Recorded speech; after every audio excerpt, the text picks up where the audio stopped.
I love the way you talk about the shadow. The third chapter in your book, you said, basically the same thing you said now, embracing the shadow, which has to do with the fragmentation of the soul. Well, one of the things that I talk about in a couple of my books is this idea that, the Tao, right? The Tao. That is the yin-yang symbol. And in the yin-yang symbol, the dark spot is in the light, and the light spot is in the dark. Right. And the idea of wholeness. And I like to think of that as energy of creation and energy of destruction in harmony and balance in the Tao. And that both are needed in order for creation to remain in balance or homeostasis.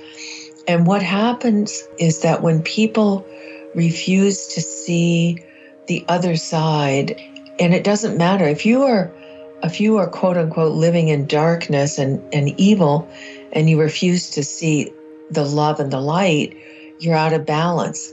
But it's also true if you're trying to only live in love and light and you aren't also seeing the darkness, that you are out of balance. And that's really a Taoist thought.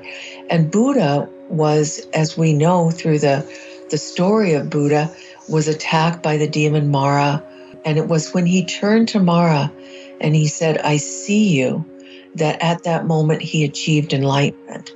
And I think that's just another way of expressing the Tao, or another way of expressing a Jungian concept to make it a little more modern, which is this idea that in only embracing all sides of the Tao or of God or of the self can we then become enlightened and whole.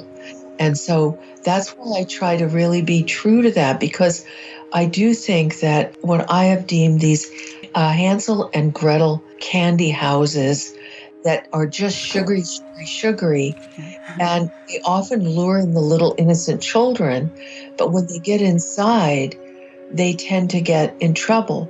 And I think truth is told on both sides of the Tao, and that truth tellers will never try to just make everything all one thing or the other. They'll never try to make it all dark or all light. They'll say, listen, did you just have a bad experience?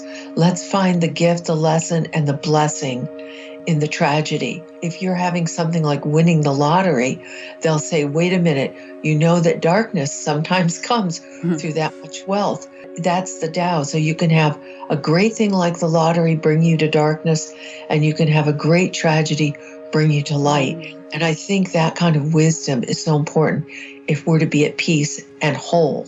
So that's why I try to always say that in my books.